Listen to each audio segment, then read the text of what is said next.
Welcome back to Garden Talk, brought to you by the Penn State Erie County Extension Master Gardeners. And again today, I'm your co-host, Mike Bailey, along with Ellen DePlacido. Good morning, Ellen. Good morning, Mike. Hey, we just finished up all of our sessions on organic gardening, so we're going to take a little bit of a different spin today for this particular session.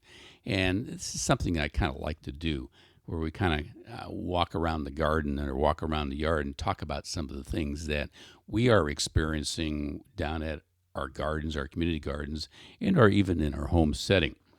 So are you okay with that, Ellen? Sure, Sure. that's a good plan. Did you think she was going to say I'm no? here. You thought I was sleeping, but I wasn't.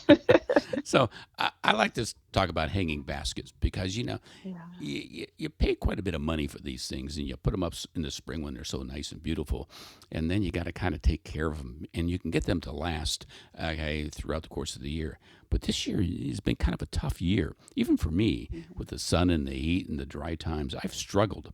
Our daughter gave us a basket of, hanging petunias, the smaller ones. Look beautiful.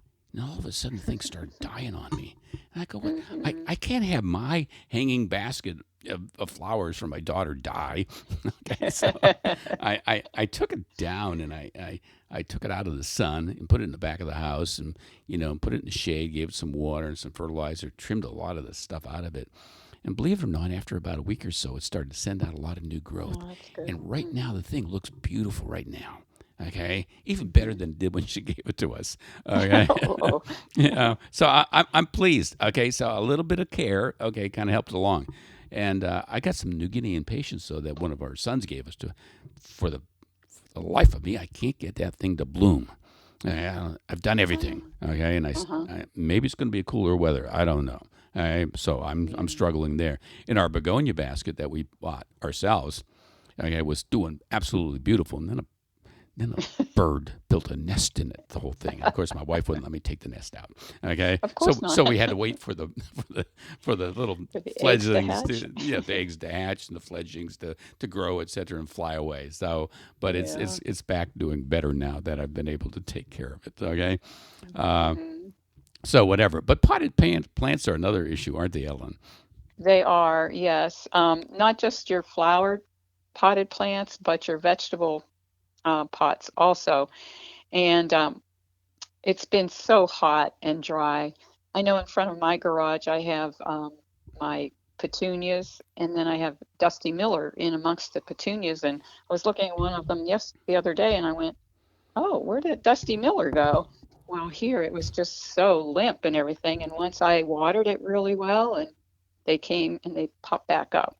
So they do dry out, and I'm trying to keep mine surviving, but keep on watering and add a little bit of fertilizer because remember, when you water, that water drains out and it takes nutrients along with it. So add a little fertilizer, that does help. But then if we look at the vegetable garden, beans are doing awesome this year. And I have to say, my beans here at home are doing great. Even though I don't plant the pole beans, I plant the bush beans. I've got so many beans, I don't know what to do with them.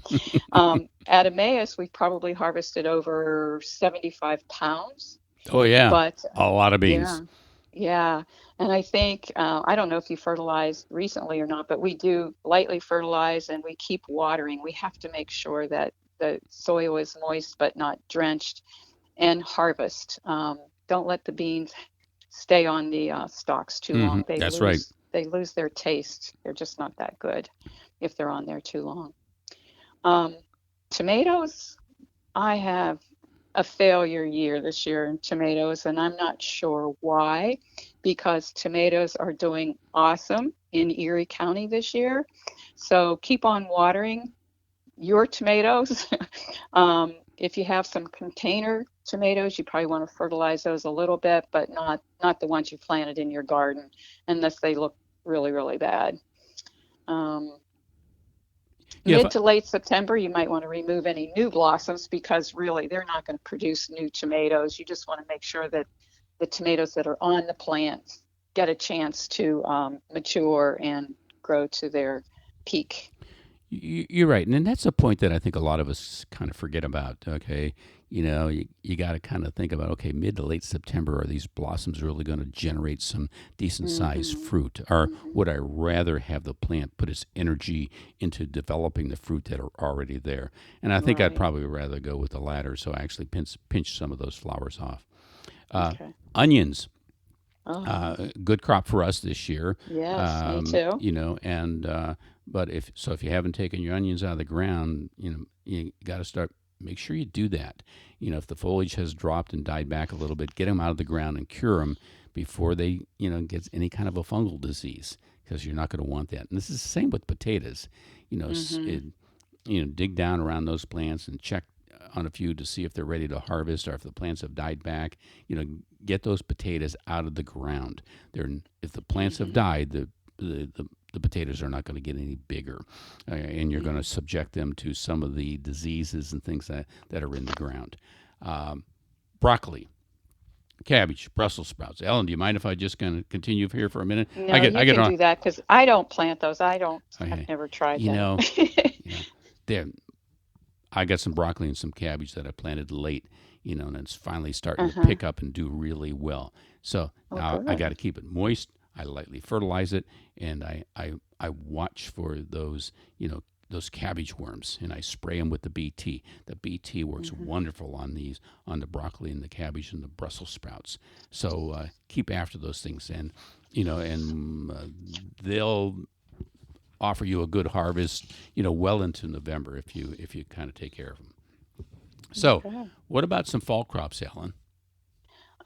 Well, believe it or not, we are cleaning out some of the beds at Emmaus, and I know, Mike, you've started some new bok choy, which is something that we like to plant in the fall, especially at Emmaus when we've cleaned out some of our other beds.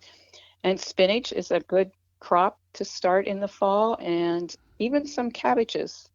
Um, we'll see I guess, Mike, you've tried some of that and you're going to see whether or not it works because you like to try those things. And Eh, that's a good thing to do. If you've yes, got an empty space or you've got a few little pots that you want to start something in, it's always good to try something different. And I also think about the fall lettuce and other greens because they like the cooler weather. yes, you're So if right. we plant some of that now, who knows? We could have a really nice crop when the weather gets cooler of some of these greens that You're we right. like to eat. Hmm. Alan, and it's only a week ago that I planted some bok choy and the spinach and the Uh-huh. cabbage. It's all up already. Okay. Really? Yes, it is. And the bok choy is even Okay. starting to get its second leaves on it. So, All right. it's all doing wonderful, and we're kind of We get running. excited again in the fall, don't we? Like Yes, we you're do in right. the spring, we Yeah, start you're right. planting Don't. again. We get excited. Yeah, Okay, bok choy. September and October, and the first part of November are good Yeah. gardening times. Right. Right. Because it's So, cooler. so Hmm. don't give up on your garden. And Ellen, we've Right. gone way beyond our time already. Oh, So, yep. okay. So we got to sign off for today. So thank you for listening.